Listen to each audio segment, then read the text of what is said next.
We are now live. Today we're going to be going over the appraisal addendum form. A huge thing being talked about right now.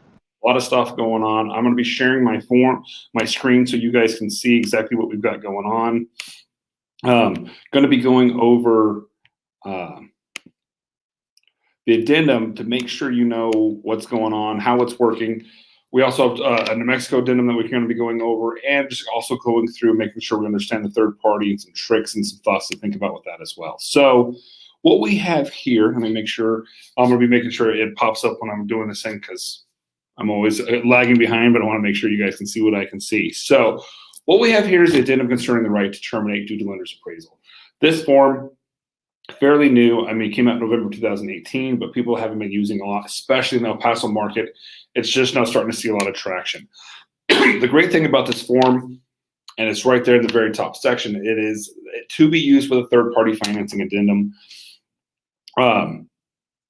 if the transaction does not involve FHA insured or VA guaranteed financing. So if you're using FHA or VA, this is not the form you're going to use. You're going to use the straight third-party financing form, and we're going to go into that and make sure you guys know what's going on, how it works, and how it's playing out. But I want to talk about this form first because it's creating a lot of headache. A lot of people haven't seen it before. A lot of people aren't understanding it. So I want to make sure we go over it, make sure you know what's going on and how it's going to work. So the great thing about this form, you have three options, okay? This is, again, not for FHA or VA. This is for if this is a conventional loan. One, we're going to waive the appraisal. The buyer is going to waive the right to terminate this contract under paragraph 2B of third-party financing addendum if the property approval is not obtained because the payment of value and the appraisal does not satisfy underwriting requirements. What that says is, no matter what, if this house does not appraise, I'm buying it for $200,000. It appraises at 110. I'm buying it for $200,000. I'm going to come up with $90,000 difference, and I'm going to pay the difference. We don't care about appraisal. In some situations, depending on what I'm putting down, lender may not even order appraisal if they're comfortable with what they want to do, but that is not up to us to make that decision. Talk to your lender about if that can work or not. Partial waiver, this is where you're going to see a lot more action, even if you're going to do the right to terminate, and I want to explain it into why that's very important. But the partial waiver, it's kind of a confusing form, the paragraph 2 of this form, of making sure you understand how it works and why it works. Buyer waives buyer's right to terminate the contract under paragraph 2B of the third-party financing condition if property approval is not obtained because opinion of values appraisal does not satisfy lender's requirements and the opinion of value is blank or more. So this is where you're going to sit there and say, listen, I'm willing to buy this home for $200,000, okay? If it doesn't appraise, instead of just saying flat out, I'm done, assume we'll say, listen, I'll pay up to $10,000 over appraisal. In that situation, the number you're going to put in the paragraph 2 section II is $190,000 because you're saying the opinion of value has got to be at least $190,000 for me to continue to buy this property. That $10,000 difference I'm going to make up in cash if it doesn't come into play. So make sure when you're sitting there and doing this form, the number you put in here is not the amount of money you're willing to pay the difference of, because if you put $10,000, it only has to appraise for $10,000 and you're still on the hook for buying this property. So that's very important on that situation. Number 3 is a wholly different thing, and that kind of gives us the same abilities as the VA FHA form if the property does not appraise. But there's a trick in here, and I've talked to some other brokers, and we've all agreed that this is something that we need to think about. In addition to the buyer's right to terminate under paragraph 2B of the third-party financing addendum, buyer may terminate the contract within blank days after the effective date if the appraised value, according to the appraisal obtained by lender, is less than blank.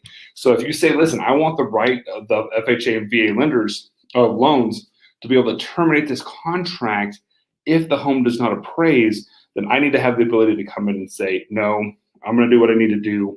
If we put at $200,000, if it does not meet the $200,000 mark, I get to terminate this deal. Now, there's a caveat here. There's something we need to look at and think about. The biggest issue we have right now, I'm not going to say is appraisers, but the time frame we're getting appraisals back. Appraisers are very busy. They're doing what they need to do. They're very much overworked and stressed. There's a couple of appraisers who've retired, which has put even more pressure on appraisers to get properties appraisals done on time. So what that means is we are seeing a large delay on appraisals. Now, if I put 25 days in here and it takes 26 days for my appraisal to come in, my right to terminate has expired. So be very careful about this section. So the partial waiver may come in better instead of the paragraph 3, because with the partial waiver, you can flat out say, if you wanted to appraise for 290,000, you put 289.9. That does away with the need of the number of days. So that's a good way if you're worried about not getting that appraisal in a certain amount of time, not being stuck by a number of days for the additional right to terminate. So it's something to think about. That's an added thing to look at and weigh with your clients. Does it make sense? Is it something we need to do? This form is extremely valuable in this current market because we've talked about this for a long time now, and I think we're going to be talking about it for a long time. Buyers are starting to get very fatigued and very disenfranchised, I guess, or disenchanted with the fact that they put offer after offer in and it's not coming back the way they wanted to. So that's where you're starting to see this number come into play. Now, again, you cannot use this form with FHA and VA forms. So we're going to go back and look at the third-party financing condition form so you guys can see what we're talking about in the third-party financing form. So when we're dealing with the third-party financing form, it's very cut and dry. It's what type of financing, conventional, Texas Vet, FHA, VA, USDA, all those type loans. Approval of financing, this is where we're going to be talking about different things. Now, if we're talking about, if we go to page 2, if it will ever buffer, there it is. FHA, VA required provision. So if the financing described above involves FHA insured or VA financing, it is expressly agreed that notwithstanding any other provision of this contract, the purchaser or buyer shall not be obligated to complete the purchase of the property unless the buyer has been given the accordance with HUD, FHA, or VA requirements, a written direct endorsement letter setting forth the appraised value of the property of not less than blank dollars. So this is where you put the sales price in there. If it does not appraise, you're good to go. Now, if you're in a situation where you're similar to on the other form we were talking about, wanting to be able to put additional cash down, instead of putting the full sales price here, say you're willing to buy it for $200,000, but if it doesn't appraises at 290 or above, you're still willing to put up that additional money in cash. You can put 290 here instead of the 200,000, which will then give you the ability to do what you need to do as far as coming in. If FHA financing is involved, the appraised valuations arrive at the determined by the maximum warrant of the value of the condition of the property. The buyer should satisfy himself or herself that the price, the condition of the properties are acceptable. If VA financing is involved and if the buyer elects to complete the purchase at amount in cash from the source, amount in excess of the reasonable value established by the VA, buyer shall pay such excess amount in cash from a source which buyer agrees to disclose to the VA, which buyer represents will not be from borrowed funds except as approved by the VA. So if you are putting this cash down for a VA loan, it cannot be borrowed funds. So it's just something to think about in those situations. So the VA and FHA loan, they're not going to tell you you can't put additional money down, but it can be borrowed funds. You have to have it. You have to have it approved by your lending institution. So make sure before you make these deals, you've talked to your lender, you know what needs to be done and how it needs to work. So this gives you the tricks and the ability to go in and use these forms of what happens if it does not appraise? What happens if I'm willing to pay more if it doesn't appraise? How do I write this up and get that done? If it's FHA or VA, you're going to use it on paragraph 4 of the third-party financing condition. If it's a conventional loan, you're going to go back to your third-party financing addendum. And again, do not use this form if it is an FHA or VA loan. It says it very clearly multiple times in the document not to be used with an FHA or VA guaranteed loan. So do not do that. It is not how we want to play it and how you want to do. Of course, I go right back into the same form that I was in. So let's go back to the addendum concerning right to terminate, making sure you understand. Again, it is written multiple times in this form to not, again, do not use this form if it involves an FHA insured or a VA guaranteed form. This is a conventional form. Again, we have the full waiver. I'll pay whatever. I don't care. The partial waiver, I'll pay up to a certain part. Plus, that other caveat of the partial waiver is there's no time limits on when I get my form back. So even if you just put a $100 difference there, it cuts away any time difference that you have to worry about in receiving the appraisal to make your life a little bit easier. Again, the third one, this will give you the ability to say if it's not appraised, I get to cancel and walk away. Okay, you have the way to do that right now. If you do that, you have to deliver a copy of the appraisal to the seller to prove what you're saying is true. So you can't just be like, it didn't appraise. Can I see the appraisal? No. You have to give them a copy of the appraisal to prove that what you're saying is actually true. Now, New Mexico, there's a similar form in New Mexico. We're not going to go into the entire form because there's an escalation clause addendum attached, which is a terrifying clause. I don't want to go into too much detail. We'll handle escalation clauses another day. It's something that you're seeing in some parts of Texas. It's starting to happen in New Mexico. Obviously, they've created a form for it, but it is a form that it is a conversation that I am not ready to talk about, and hopefully we're not going to be dealing with too much in El Paso. So we're going to skip that section about the escalation. I want to talk about, in this form, the New Mexico Association of Realtors Escalation Clause Addendum. There's also conversation in here for the New Mexico agents out there who are using the appraisal contingency, okay? Buyer does not waive the appraisal contingency set forth in his purchase and offer. An important notice, waiver of the appraisal contingency means the buyer agrees to purchase the property regardless of the amount for which the property appraises, and the buyer agrees to pay any amount above loan amount in cash at time of settlement or signing. If buyer using a USDA, FHA, or VA loan to finance the property, buyer is prohibited by such loan program requirement from waiving the appraisal contingency. However, these loan programs do not prohibit buyer from paying more than the appraised value. So again, you can't waive the appraisal, but you can pay more in cash if it's not borrowed money. So that option, buyer waives the appraisal contingency, paragraph 9 of the purchase agreement, buyer's initials. If the loan program buyer is using to finance the property prohibits waiver of the appraisal contingency, then notwithstanding any waiver of the appraisal contingency set forth above, buyer does not waive the appraisal contingency. So making sure you know in there, you can't just waive it willy-nilly. If you have to go through, work with your lenders, make sure what you can and cannot do, but the options are there to allow you to do what needs to be done. It's a really difficult situation where we're dealing with, I'm getting an average of 5 to 6 contracts within a 1 to 2 day period on any listings we're putting up. It's a great problem to have if you're a listing agent. It's a horrible problem to have if you're working with buyers. And if you're working with buyers, you need to warn them what's going on, because the more stringent loans that you are working with, the less chance that the buyer's loan is going to be accepted.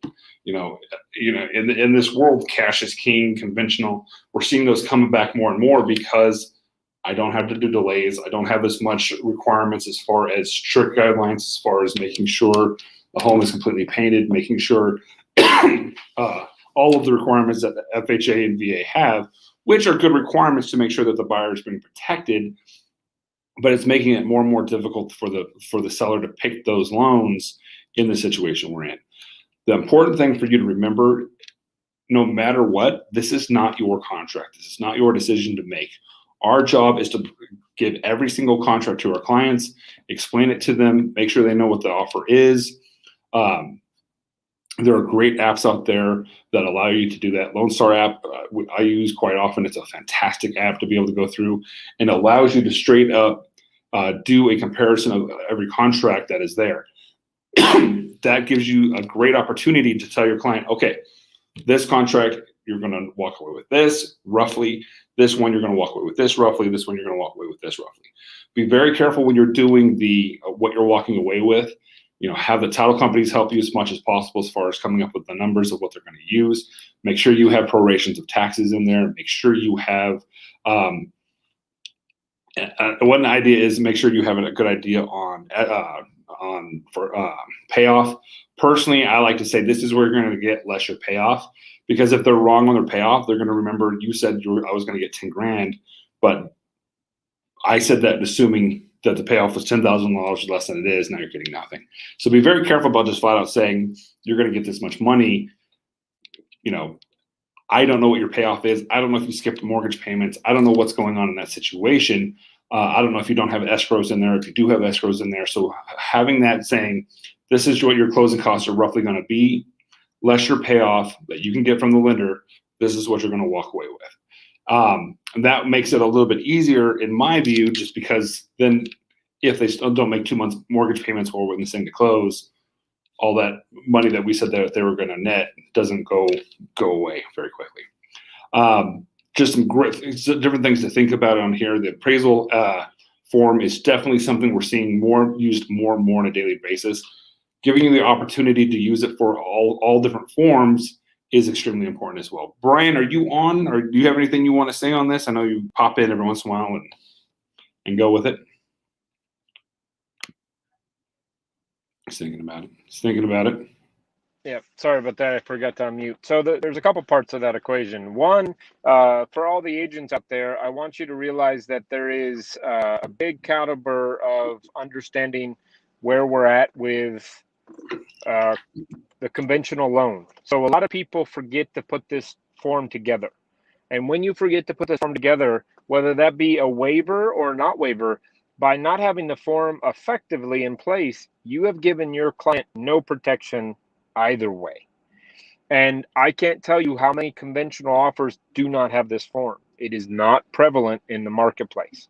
So remember, as a real estate agent, your job is that if there is a form created and you have the availability of that form, you need to use it, right? So that form is created and it will protect your client. You need to at least be bringing it up to them that there is a form that's going to help them in protection, or at least have something to cover your butt. Because guess what?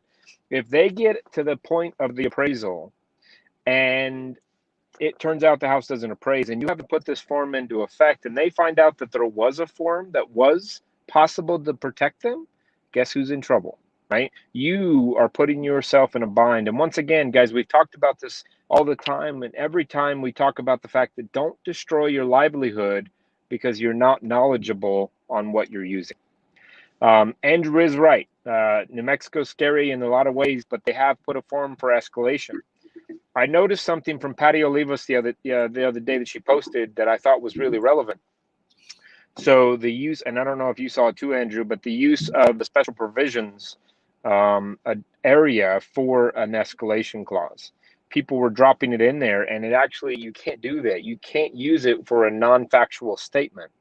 And you have to be very cautious. Andrew, I know, has always kind of said, don't even touch the special provisions. Absolutely. It's a dangerous game because you're putting yourself in a bind with, are you using legal language in what you're stating?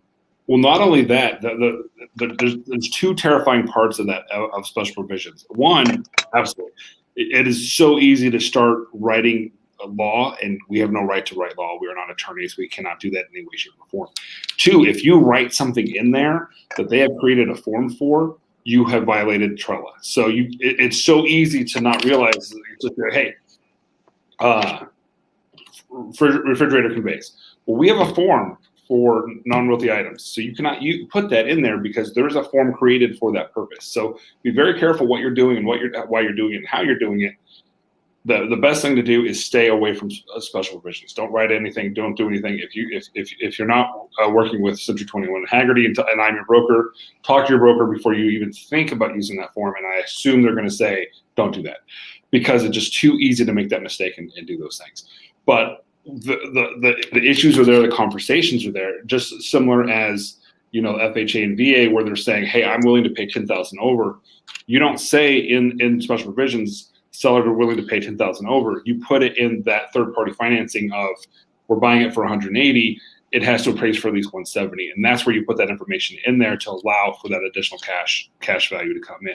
But if you start putting in special provisions, you're violating TRELA, or you're in risk of acting as an attorney, which you don't want to go down that road. Guys, and the only other thing I would be careful of is Andrew showed the method of what you need to do in your math. Remember that your client may say, I have 10,000 that I can bring to the table, but does that 10,000 also constitute the down payment?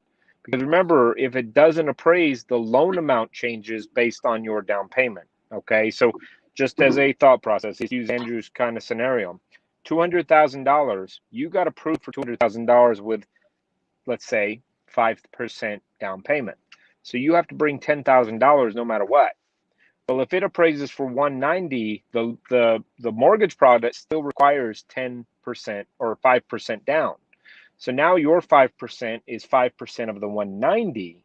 But you're also having to make up the 10. So you're still bringing the 10,000 for just the makeup, but then you still have to bring in, what is 190 at 1,900? My numbers are off, but basically you're looking at about $8,800.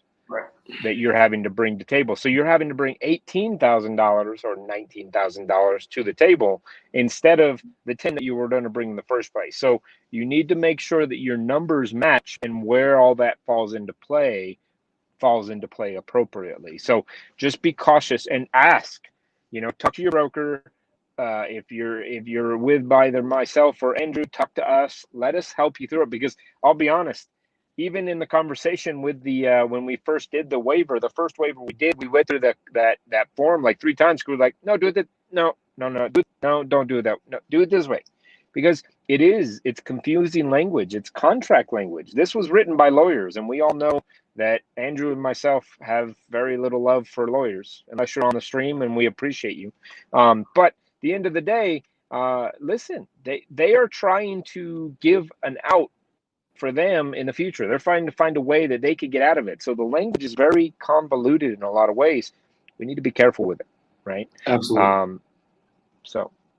And then as far as the New Mexico one, the same thing goes into play, is just being smart about it, making sure you're using it the right way, and that if you need that waiver, your clients understand what the waiver is requiring. Well, and what he said is true. And I think that one thing we don't do a good job is explaining closing costs, making sure they understand there's a lot of people involved in a real estate transaction, and none of them work for free. Real buyers agents, sellers agents, appraisers, inspectors, title companies. It's like, what do I have to pay title closing costs? Well, because the title company's working and they want to get paid too. They're doing a job. Making sure all of these different people who have to be involved in this transaction, making sure you're explaining that they all have to get paid as well. And that's a huge thing where the closing comes along. Well, why do I have to write them a check? Well, because they did this work. Well, I don't care. Well, you do care because you wanted to close, and to close, they needed to do their job too. Those conversations have to happen early. So be careful about day of closing, them be saying exactly what Brian said. Hey, I've got 10 grand I can put down. Well, does that 10 grand include the closing costs that are already included, the down payment that's already included, or is that additional 10 grand that you weren't looking at? And where is that 10 grand? Is it in a savings account? Are you pulling money out of an IRA? Are you pulling money out of retirement? Where does it come from? How is it working? We can't use it, most likely, depending on the loan, as from a gift. So you have to have the understanding, where's it coming from, how's it working, and making sure that the lender is involved in this transaction from the beginning and having that conversation. When I represent a seller on a contract and I get we're deciding which contract to go with, I guarantee I call every lender that is on this other side and be like, hey, how serious are we? Is this going to work? Are they jerking me around? Those conversations are happening. And if you think the seller's agents are not out there double checking you and making sure what you said is true, they are, if they're doing what they should be doing. Anything else, Brian? Any other thoughts? No, guys, just be smart, be proactive. I want to encourage everybody to join me on Monday. We have a training that we're going to go over. It's more of just kind of a breakdown of what's going on. So the concept of what is it called NFTs, right? Everybody plays with cryptocurrency lately, right? Dogecoin, Bitcoin, you name it. Well, now the conversation is being had about what is called an NFT, or non-fungible token, to transfer real estate. This might sound like the super future. This is not. This is really coming into play in a lot of ways. Even the top companies are talking about it at a serious respect. So my strong suggestion would be join us. I'm going to try and just break down the technical language and try and bring it into some semblance. So that will be Monday at noon. So tune in. And otherwise, guys, we will try and continue to just bring content for you and show you. Listen, these are mistakes that we're seeing agents have. These aren't like just out in the wind. This is stuff that, as a listing agent, I see a buyer agent drop the ball and not provide that document. I'm not going to say, hey, by the way, do you want to provide that document? I'm sorry, but I have a fiduciary to my client. And if you didn't provide it, you've actually given my client the benefit. So I'm telling you right now, if you are bringing offers on my deals, and I would assume Andrew would say the same, if they're conventional, provide this form for your protection and for your client's protection. At the end of the day, there needs to be a fiduciary to the entire network of realtors is what it comes down to. So that's all I got. And the thing is, you come to me, after it's executed and say, oh, I forgot all these addendums. Oh, yeah, you did. We're not including them. But he's going to do it with a polite face. That is my sorry, but I can't. Yeah, that's his polite face. That is my polite face. And that's the thing, guys. A reason your offer may have been accepted is because those addendums were not included. So by still going in later and saying, "Hey, we want to add all these addendums," like that's not why we accepted your offer, buddy. Sorry. If you want to change the contract, we can talk about changing the contract. But that is the issues that's there. Is hey, and we've seen people make those mistakes. It's like well, I didn't ask for I forgot to put an option period. I know, that's why we liked your offer. There was no option period. Having those things in there is what exactly, Kent, that was my polite face.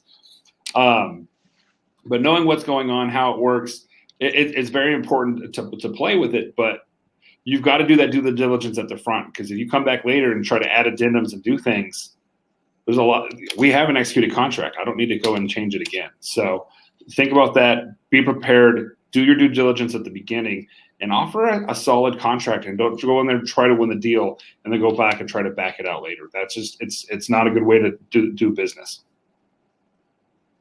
Excellent. Thank you, guys. Thanks, guys. Appreciate it.